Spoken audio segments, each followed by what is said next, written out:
ओम सहना भवतु सहनौ भुनक्तु सह वीर्यं करवावहै तेजस्विनावधीतमस्तु मा विद्विषावहै।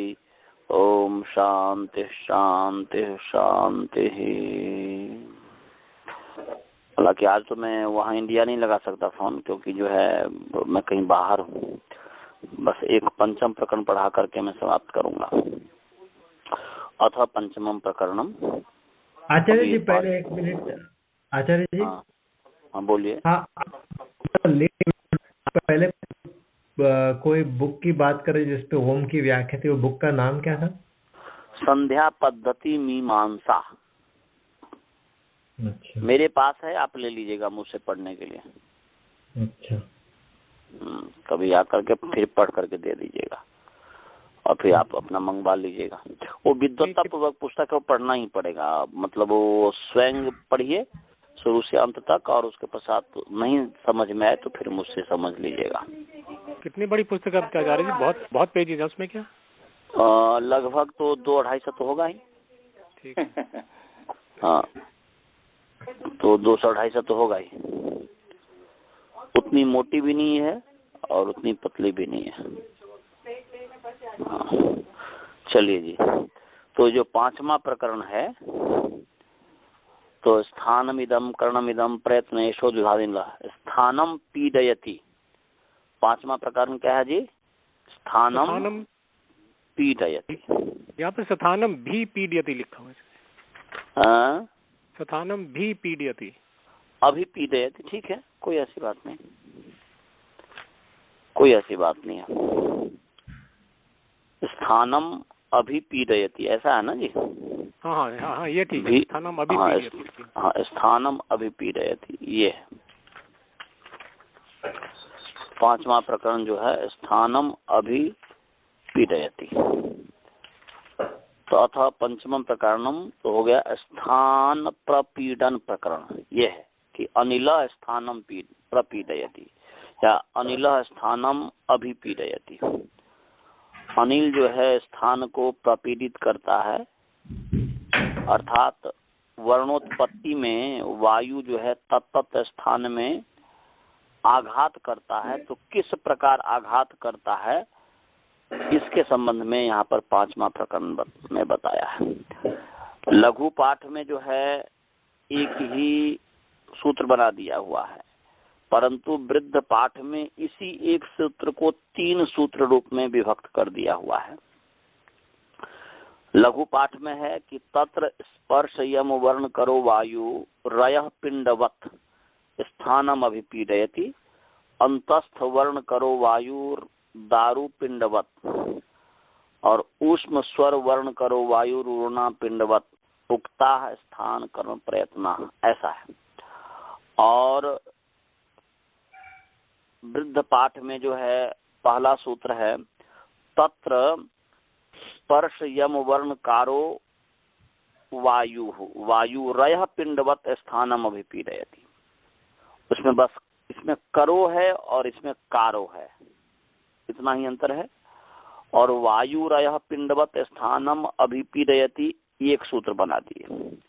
दूसरा सूत्र है अंतस्थ वर्ण कारो वायु, यहाँ पर अंतस्थ वर्ण करो वायु, यहाँ पर अंतस्थ वर्ण कारो वायु दारु पिंडवत्, ये दूसरा सूत्र है। और तीसरा सूत्र है ऊष्म स्वर वर्ण कारो वायु रूरणा पिंडवत्, और लघु पाठ में ऊष्म स्वर वर्ण करो वायु, बस कारो और करो, इतना ही अंतर, कुछ नहीं है। तो ये 3 सूत्र में इन्होंने जो है विभक्त कर दिया है। और इसके बाद इस प्रकरण के अंत में जो पाणिनीय शिक्षा के जो लघु पाठ है, जिसमें कह रहे हैं कि उक्ता स्थान कर्म प्रयत्न, तो ये सूत्र पाठ जो है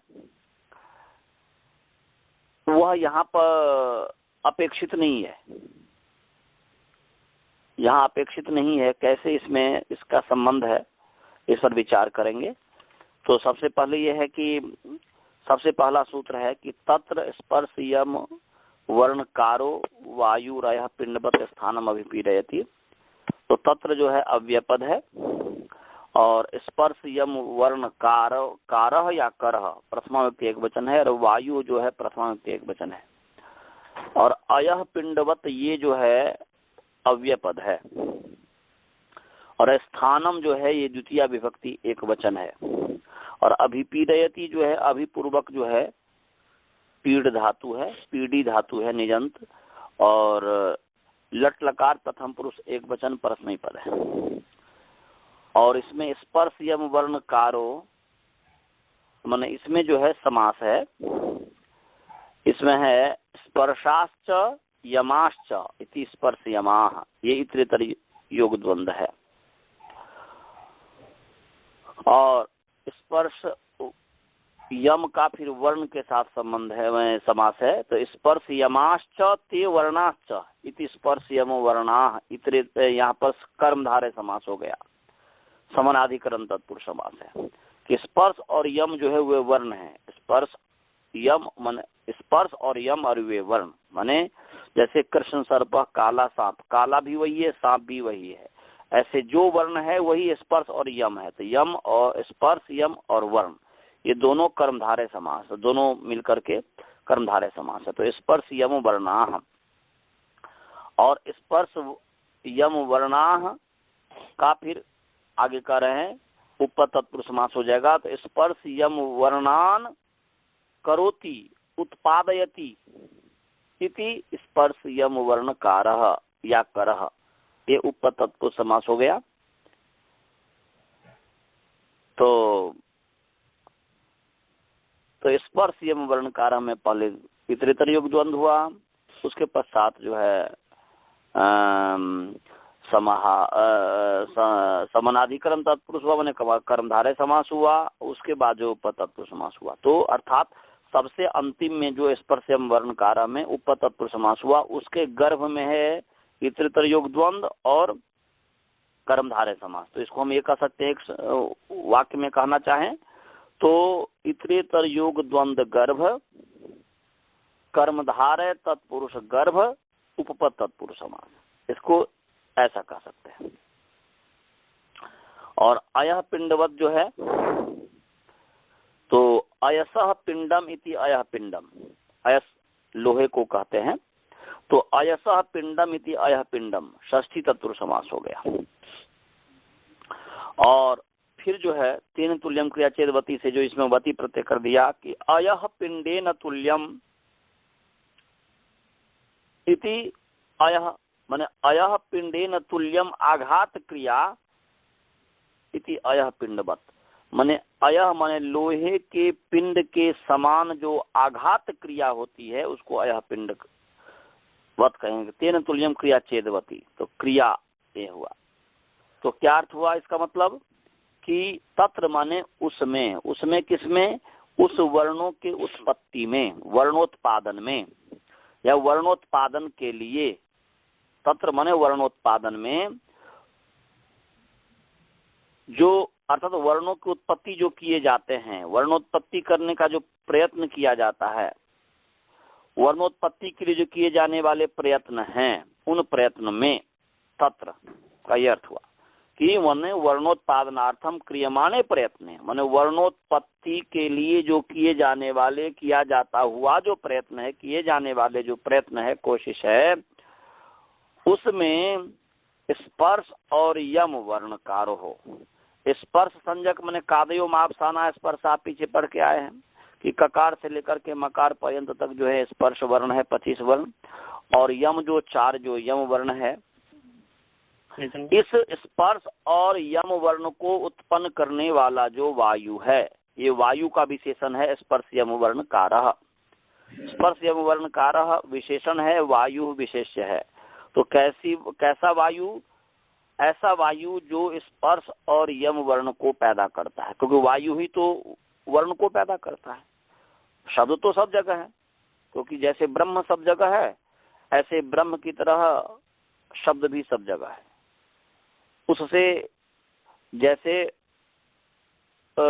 माने आकाशवत शब्द व्यापक है, ब्रह्मवत शब्द व्यापक है, हर जगह है, हर चीज के अंदर और बाहर है परमात्मा की तरह। क्यों? क्योंकि परमात्मा सर्वव्यापक है तो उनका ज्ञान भी सर्वव्यापक है, इसलिए उनका शब्द भी सर्वव्यापक है। परंतु वह जो शब्द है प्रकट कब होता है?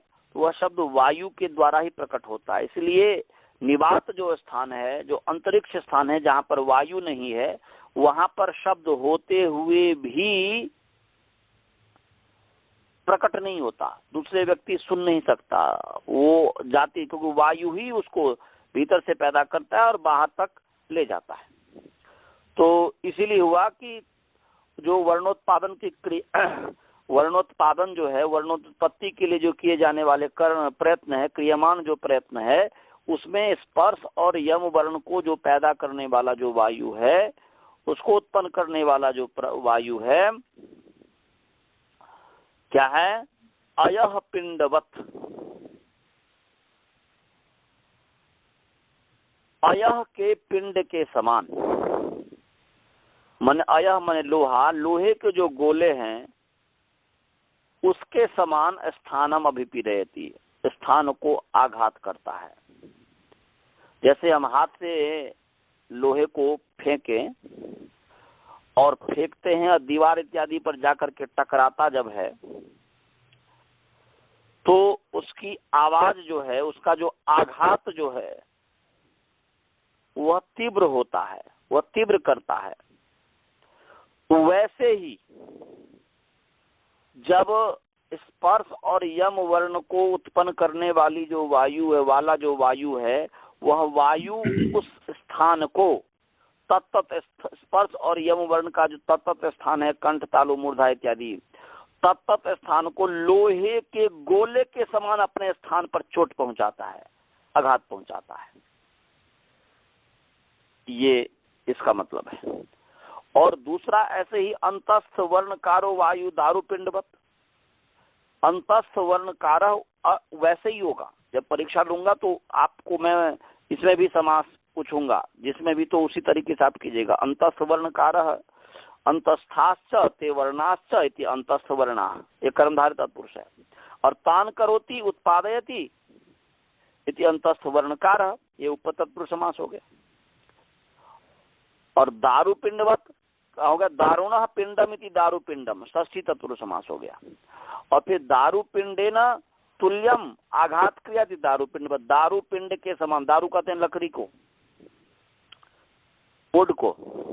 तो दारू के जो पिंड हैं, लकड़ी के जो पिंड हैं, गोले हैं, बॉल हैं, उसको जैसे हम दीवार पर मारते हैं और वो जिस तरीके से आघात करता है दीवार के ऊपर, उसमें जो जिस तरीके की तीव्रता है उससे कम है लोहे के गोले की अपेक्षा से। तो यहाँ पर होगा कि अंतस्थ वर्ण को जो पैदा करने वाला था, यरल वर्ण को जो पैदा करने वाली जो वायु है, यह वायु जो है स्थान को, स्थानम अभिपीडयति, इसमें अनुवृत्ति आ जाएगी। तो दारू अर्थात लकड़ी के गोले जैसे आघात करता है दीवार इत्यादि पर, उसकी जैसी आवाज आती है, उसी तरीके से वायु अंतस्थ वर्ण जिन स्थान से बोला जाता है उनको य तालु से बोला जाता है, र मूर्धा से बोला जाता है, ल दांत से बोला जाता है, व ओष्ठ से बोला जाता है। तो वह जो है तत्त स्थान को, लकड़ी के गोले के समान स्थान को आघात पहुंचाता है, ये है। और तीसरा है उष्ण स्वर वर्णकारो वायु रूरणा पिंडवत, उष्ण स्वर वर्णकारो वायु, उष्ण स्वर वर्णकार प्रथमा व्यक्ति एक वचन है, वायु ये भी प्रथमा एक वचन है, और उर्णा पिंडवत अव्यय है। इसमें समास वही पहले द्वंद्व इतरेतर योग द्वंद्व है, उष्माणश्च स्वराश्च इति उष्म स्वरा, इतरेतर योग द्वंद्व है। और उसमें फिर कर्मधारय समास उष्म स्वराश्च ते वर्णाश्च इति उष्म स्वर वर्णाः, कर्मधारय तत्पुरुष हो गया। और उष्म स्वर वर्णान करोति उत्पादयति इति उष्म स्वर वर्णकार, ये उपतत्पुरुष समास हो गया, षष्ठी तत्पुरुष उपतत्पुरुष समास हो गया। उर्णा पिंडवत में उर्णाया पिंडम इति उर्णा पिंडम, षष्ठी तत्पुरुष समास हो गया। और फिर उसमें वती प्रत्यय ले आइए कि उर्णा पिंडेन तुल्यम आहननम आहत क्रिया, आघात क्रिया इति ऊर्णा पिंडवत।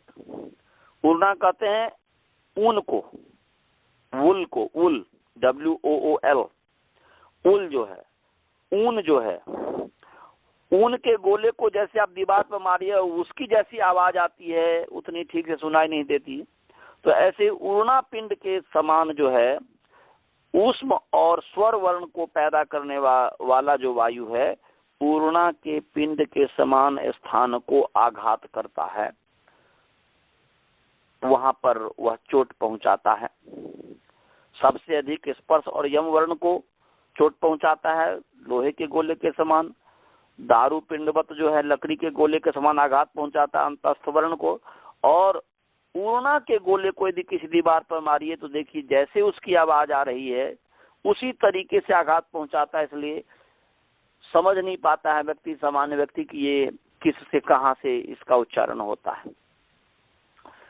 तो इस पर पूरी एकाग्रता जब होगी, मन एकाग्र होगा, जब समाधिस्थ होएंगे, हम जब ध्यान इत्यादि करेंगे तो और अधिक से समझ में आएगा, ये इसमें बताया गया है।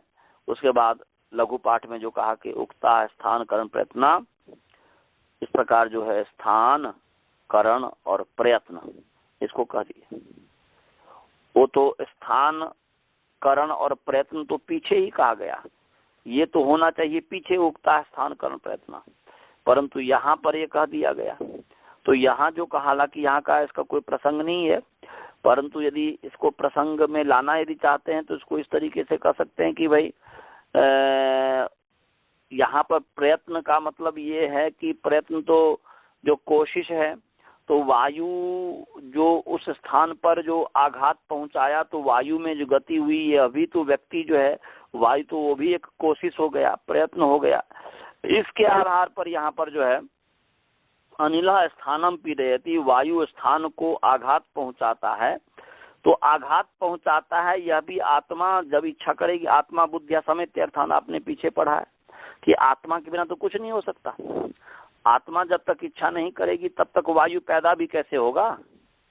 तो इसीलिए आत्मा मूल है, तो आत्मा ही प्रयत्न करता है, तभी वायु स्थान को आघात करता है। इसीलिए यहाँ पर कह दिए कि स्थान कर्म प्रयत्न, इस रूप में यदि संगति लगाना चाहें तो लगा सकते हैं, परंतु यहाँ पर उक्ता स्थान कर्म प्रयत्न जो सूत्र पाठ है ये इस सूत्र के बाद कहने की आवश्यकता नहीं है, कोई मतलब ऐसा नहीं है, ये यहाँ पर अपेक्षित नहीं है। तो ये पंचम प्रकरण इति पंचमम प्रकरणम, ये पांचवा प्रकरण समाप्त हुआ। इसमें आप लोगों को समझ में आया, कुछ समझ में आया? कोई प्रश्न हो तो पूछिए।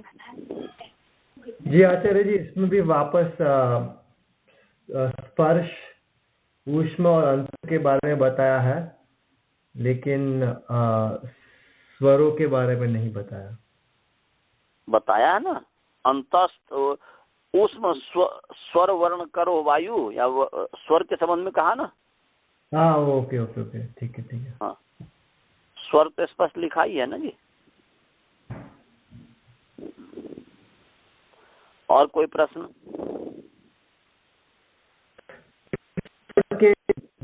में